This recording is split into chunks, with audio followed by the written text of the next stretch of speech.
Once upon a midnight, dreary, while I pondered weak and worry over many a quaint and curious volume of forgotten lore, while I nodded, nearly napping, suddenly there came a tapping, as of someone gently rapping at my chamber door.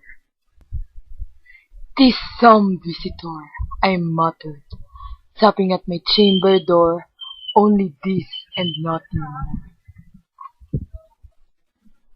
Ah, distinctly I remember it was in the bleak December, and each separate dying ember wrought its ghost upon the floor. Eagerly I wished the morrow. Vainly I had sought to borrow from my book surcease of sorrow, sorrow for the loss of Lenore, for the rare and radiant maiden whom the angels name Lenore, nameless here forevermore.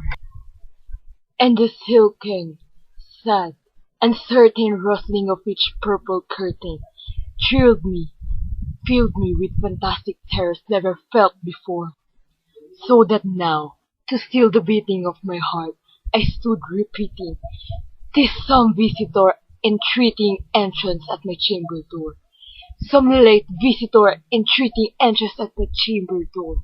This is it, and nothing more." Presently my soul grew stronger, hesitating then no longer. "Sir," said I, "or madam, truly your forgiveness I implore, but the fact is I was napping, and so gently you came rapping, and so faintly you came tapping at my chamber door, that I scarce was sure I heard you. Here I opened wide the door, darkness there, and nothing more." Deep into the darkness, peering, long I stood there wondering, fearing, doubting, dreaming dreams no mortal ever dared to dream before. But the silence was unbroken, and the stillness gave no token, and the only word there spoken was the whispered word, "Lenore." This I whispered, and an echo murmured back the word, "Lenore." Merely this, and nothing more. Back into the chamber, turning, all my soul within me, burning. Soon again I heard it happen, somewhat louder than before. "Surely," said I, "surely that is something at my window, that is. Let me see, then, what dread and this mystery explore. Let my heart be still a moment, and this mystery explore. 'Tis the wind, and nothing more." Open here I flung the shutter, when, with many a flirt and flutter, in there stepped a stately raven of the saintly days of yore. Not the least obeisance made he, not a minute stopped or stayed he, but with mien of lord or lady, perched above my chamber door, perched upon a vast of palace just above my chamber door, perched and sat and nothing more. Then this ebony bird beguiling my sad fancy into smiling, by the grave and stern decorum of the countenance it were, though the crests be shorn and shaven though. I said, "Art sure no craven, ghastly grim and ancient raven, wandering from the nightly shore? Tell me what thy lordly name is on the night Plutoan shore." Quoth the raven, "Nevermore." Much I marvel this ungainly fold who hear discourse so plainly, though its answer little meaning, little relevancy both.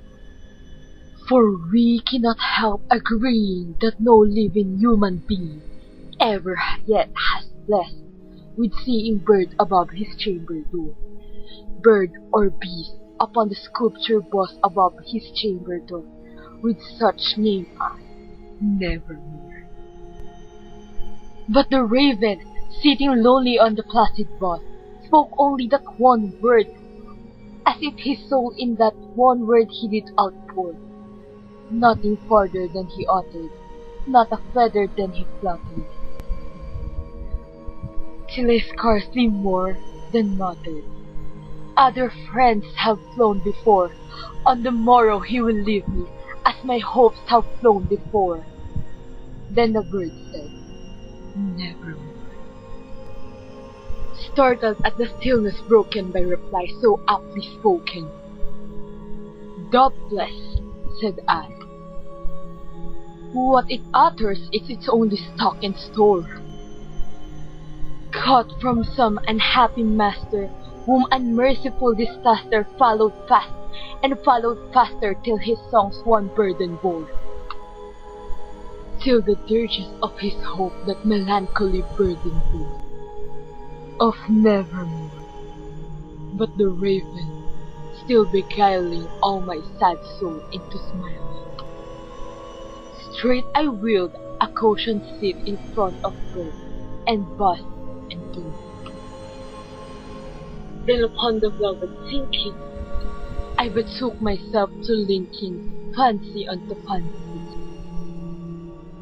thinking what this ominous bird of yore,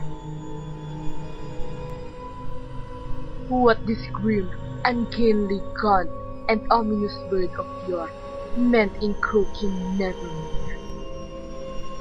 This I sat engaged in guessing, but no syllable expressing to the foe, whose fairy eyes now burned into my bosom's core. This and more I sat, divining, with my head at ease reclining, on the cushion's velvet lining that the lamplight floated o'er, but whose velvet violet lining with the lamplight floating o'er, she shall press, nevermore. Then methought the air grew denser, perfume from an unseen censer swung by seraphim, whose footfalls tinkled on the tufted floor. "Wretch," I cried, "thy God hath lent, by these angels he has sent thee respite, respite and repent he from thy memories of Lenore. Quaff, oh quaff this kind repent he, and forget this lost Lenore." Caught the raven, "Nevermore." "Prophet," said I, "thing of evil, prophet still, if bird or evil, whether tempest tempt or whether tempest toss, here ashore, desolate yet all daunted, on this desert land enchanted, on this home by horror haunted, tell me truly, I implore, is there barley in Gilead? Tell me, I implore." Quoth the raven, "Nevermore." Be that word our sign of parting, bird or fate, I shriek upstarting, get thee back into the tempest, and the night's atonement sure. Leave the black plume as a token of that lie thy soul hath spoken. Leave my loneliness unbroken, quit the buzz above my door. Save that beat from out my heart, and take thy form off. Call the raven, "Nevermore," and the raven never